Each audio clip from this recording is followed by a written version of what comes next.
Dhyani and welcome back to my channel. Class 12th वालों के लिए कुछ न्यूज़ है और वो ऐसा है कि 12th के एग्ज़ाम्स के बारे में कुछ डिस्कशंस, कुछ मीटिंग्स अभी भी चल रही हैं, वो अभी भी खत्म नहीं हुई हैं।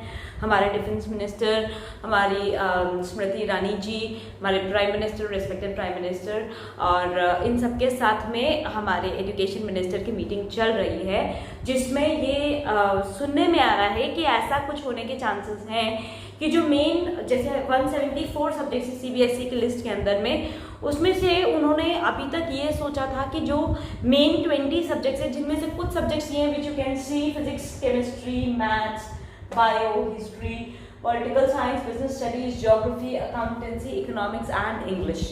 इन्होंने ऐसा कुछ डिसाइड किया था कि इन सब्जेक्ट्स के पेपर लेंगे और बाकी के सब्जेक्ट के मार्क्स इनके बेसिस पे लगाए जाएंगे।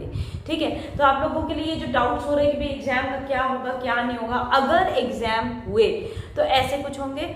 और साथ में इन्होंने ये भी डिसाइड किया है कि सेंटर स्कूल को ही बनाएंगे, जिस स्कूल में आप पढ़ते हो वहीं पे ही आपको जाकर के पेपर देना होगा और 1.5 घंटे की जगह, मैंने 3 घंटे की जगह 1.5 घंटे का पेपर होगा और वो भी शॉर्ट आंसर क्वेश्चंस और ऑब्जेक्टिव टाइप क्वेश्चंस। ऐसा कुछ डिसाइड हुआ है, पर अभी कुछ पक्की न्यूज़ नहीं आई है। Let's see what happens in the meeting, बहुत जल्दी आप लोगों को पता चल जाएगा। लेकिन सबसे पहली बात, आप लोग ना टेंशन मत लो कि क्या होगा क्या नहीं होगा। ये जो मीटिंग है ये स्पेशली इसीलिए बैठाई गई है ताकि ये पता चल सके कि भी क्या अल्टीमेटली होना है, क्या सोच रहे हैं ये लोग। तो थोड़ा सा पेशेंस रखो, you will come to know what will happen in the meeting very soon. Twitter पे इन्होंने ये चीज़ पोस्ट करी थी, उसके बाद तो न्यूज़ चैनल्स वगैरह पे भी आ ही रहा है। और इसमें इन्होंने सारे, इसके पहले जो मीटिंग हुई थी वो तो इट वाज वेस्ट, क्योंकि नहीं हो पाया था, उस समय कोई भी डिसाइड नहीं कर पाया था। इस बार इन्होंने ये कहा है कि जितने भी बड़े बड़े इंस्टीट्यूशंस हैं, एजुकेशन हब्स हैं, इन लोगों से भी इन्होंने सजेशंस मांगे हैं कि क्या करना चाहिए क्या नहीं करना चाहिए, क्योंकि ये नहीं चाहते हैं कि बच्चों का फ्यूचर, क्योंकि 12th के बाद एक्चुअली बच्चों की स्ट्रीम्स चूज होती हैं, तो मतलब उनको अलग अलग कॉलेजेस में एडमिशन लेना होता है, सब कुछ होता है, तो वो ये नहीं चाहते हैं कि किसी भी वजह से किसी भी बच्चे का फ्यूचर खराब हो। और इसीलिए इतनी मारामारी हो रही है और इतना टेंशन हो रखा है कि भाई क्या होगा क्या नहीं होगा। 20 मेन सब्जेक्ट्स हैं ऐसा सोचा जा रहा है, पर एक चीज़ तो श्योर है कि जो भी पेपर होगा मेन सब्जेक्ट्स का ही होगा।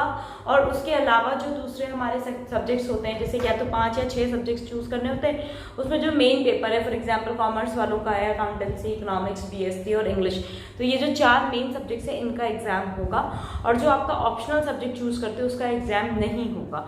उसी तरह से साइंस वालों के लिए पीसीएम मैंने फिजिक्स, केमिस्ट्री, मैथ्स और इंग्लिश, या अगर जो हमारे बायो वाले बच्चे हैं physics, chemistry, bio and English, ये 4 मेन सब्जेक्ट्स का पेपर होगा। बाकी जो ऑप्शनल सब्जेक्ट्स हैं उनका पेपर उनके लिए नहीं होगा। उसके मार्क्स जो आपके इन पेपर में मार्क्स आएंगे इसके बेसिस पे लगाए जाएंगे। तो ऐसी जो न्यूज़ आई है उसके बारे में ये सब कुछ है, तो आप लोग बिल्कुल टेंशन मत लो, आज पता चल ही जाएगा कि क्या होगा और क्या नहीं होगा। आप लोग थोड़ी सी टेंशन मत लो, देखते हैं क्या होता है। Let's hope for the best, all the best to all of you. बिल्कुल भी टेंशन मत लो, जैसे ही इस मीटिंग का कोई रिजल्ट आएगा आई विल अपडेट यू। थोड़ा सा लेट हो जाती हूँ लेकिन फिर भी I try to update you all कि भी आप लोग परेशान ना हो, आप लोगों को इधर उधर ना ढूंढना पड़े। वैसे ट्विटर पे जो हमारे एजुकेशन मिनिस्टर हैं हमारे रमेश पोखरियाल जी ने, उन्होंने यही सब डाल रखा है। Let's see what happens and all the best to you all. Do not worry, do not take tensions, let's see what happens. Okay then, good bye today.